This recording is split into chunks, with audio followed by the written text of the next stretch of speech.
Khutbah kali ini khatib akan membawakan satu tema, yaitu derajat manusia di sisi Allah Subhanahu wa Ta'ala. Sebagai landasan khutbah, khatib sampaikan satu firman Allah di dalam surat Al-Mujadalah ayat 11. A'udzu billahi minasyaitonir rajim. Bismillahirrahmanirrahim. Yarfa'illahu alladhina amanu minkum walladhina utul ilma darajat. Yang artinya bahwa Allah akan mengangkat orang-orang yang beriman dan orang-orang yang memiliki ilmu pengetahuan di antara kalian dengan beberapa derajat. Kemudian khatib sampaikan pula firman Allah di dalam surat Ar-Rahman ayat 60. Jazaul ihsan illal ihsan. Yang artinya balasan kebaikan tidak ada lain adalah dengan kebaikan pula. Hadirin jamaah sholat Jumat yang sama-sama dimuliakan Allah Subhanahu wa Ta'ala. Bahwa tinggi rendahnya derajat manusia di sisi Allah, baik buruknya derajat manusia di sisi Allah, mulia atau hinanya derajat manusia di sisi Allah adalah bukan terletak kepada pangkat dan jabatan seseorang, bukan terletak pada harta dan kekayaan seseorang, dan bukan pula terletak pada cantik dan tampannya paras seseorang. Tapi tinggi dan rendahnya derajat seseorang di hadapan Allah adalah terletak kepada amal perbuatannya, amal ibadahnya seseorang ketika dia masih hidup. Hadirin jamaah sholat Jumat yang sama-sama dimuliakan Allah Subhanahu wa Ta'ala.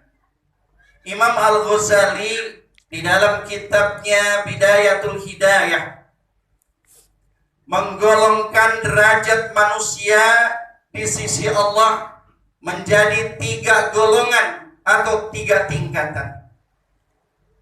Apa golongan yang pertama derajat manusia di sisi Allah? Yaitu disebut dengan golongan salim. Apa artinya salim?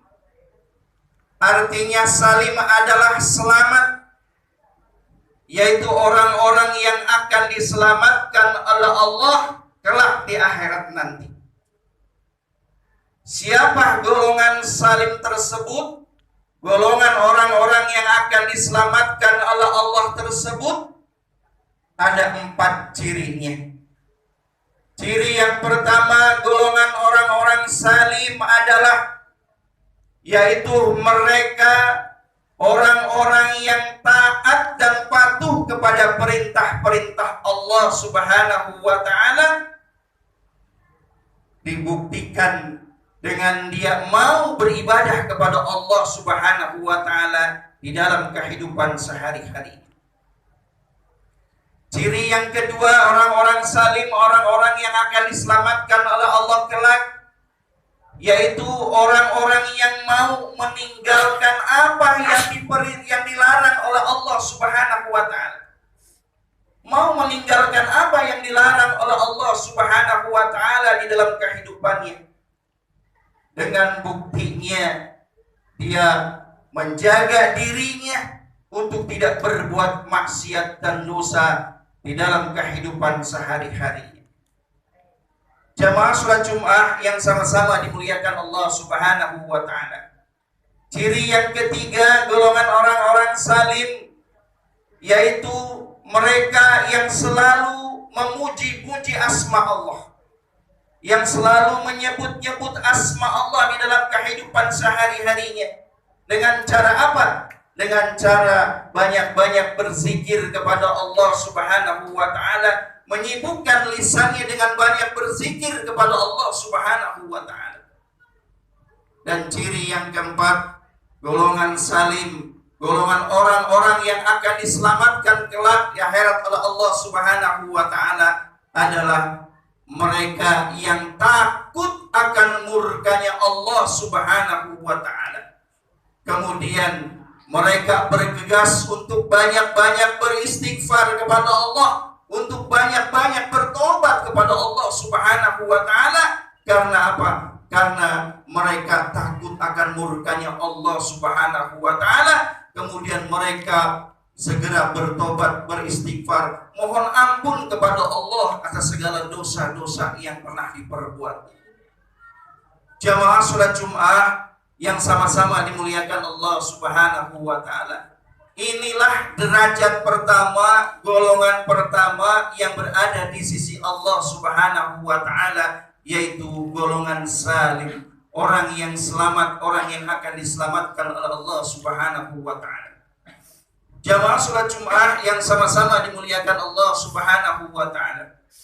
Golongan yang kedua, derajat yang kedua kata Imam Al-Ghazali yang berada di sisi Allah adalah golongan orang-orang robi. Apa artinya robi? Robi artinya beruntung, yaitu golongan orang-orang yang akan mendapatkan keberuntungan besar kelak di hadapan Allah Subhanahu wa taala. Siapa mereka golongan robi, golongan orang-orang yang beruntung tersebut? Yaitu mereka adalah umat akhir zaman, umat Rasulullah sallallahu alaihi wasallam, umat yang setia kepada Rasulullah sallallahu alaihi wasallam meskipun dia tidak bertemu dengan Rasulullah sallallahu alaihi wasallam, tapi dia taat, cinta dan setia kepada Rasulullah sallallahu alaihi wasallam. Jamaah salat Jumat yang sama-sama dimuliakan Allah Subhanahu wa taala. Ada 4 ciri golongan orang-orang robi, golongan orang-orang yang beruntung kelak di hadapan Allah Subhanahu wa taala. Apa ciri yang pertama golongan orang-orang yang beruntung? Yaitu mahabbah ala Rasulillah, yaitu orang-orang yang mencintai Rasulullah dengan cinta yang sejati, dengan cinta yang tulus. Mencintai Rasulullah sallallahu alaihi wasallam meskipun tidak pernah berjumpa dengan Rasulullah, tapi cintanya tulus dengan Rasulullah sallallahu alaihi wasallam. Kemudian ciri yang kedua golongan orang-orang robih, orang-orang beruntung, yaitu dia taat kepada Rasulullah sallallahu alaihi wasallam. Apa yang diperintahkan oleh Rasulullah dia taati, dia kerjakan di dalam kehidupan sehari-harinya, meski tidak diawasi oleh Rasulullah sallallahu alaihi wasallam, meski tidak pernah bertemu dengan Rasulullah sallallahu alaihi wasallam, tapi golongan ini adalah taat kepada Rasulullah sallallahu alaihi wasallam. Jamaah salat Jumat yang sama-sama dimuliakan Allah Subhanahu wa taala. Ciri yang ketiga golongan orang-orang robi, orang-orang beruntung, yaitu mereka adalah bersuri teladan kepada Rasulullah. Mereka mengikuti sunnah-sunnah Rasulullah dan beruswah kepada Rasulullah, berfigur kepada Rasulullah di dalam kehidupan sehari-harinya. Tidak mencari figur yang lain, tidak mencari uswah yang lain. Figur dan uswahnya, bersuri teladannya hanya kepada Rasulullah sallallahu alaihi wasallam.